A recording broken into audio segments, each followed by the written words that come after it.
The loved ones of both victims expressed how their lives were changed after the horrific murder of Lisa Story and 11-year-old Robin Cornell. Earlier today, I was speaking with Jan Cornell, Robin's mother, and she told me despite her grief, she knew she had to continue to fight for justice.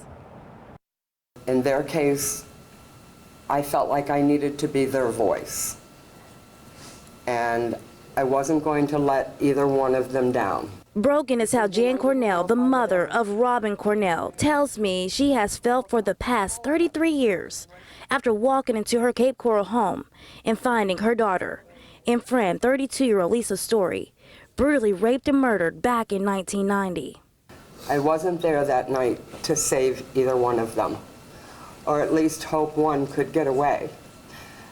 But for 33 years, I was not going to let them down. 33 years of pain and suffering for the victims' loved ones. 33 years of countless hours from the Cape Coral Police Department and the state attorney's office, piecing together what happened that early morning back in the 90s. But now, 33 years later, for Joseph Zieler, the man behind that horrific double murder. Therefore, the court concludes that under the laws of the state of Florida, the defendant has forfeited his right to live. To see 33 years later, this justice served, I felt chills in the courtroom today. State Attorney Amira Fox took the case personally because she worked the case for decades when she first became a prosecutor and says justice is served.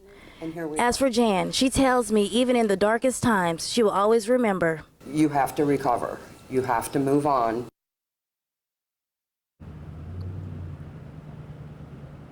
Now, we did see defense attorney Kevin Shirley coming out of court today, and he did say Joseph Zieler will appeal.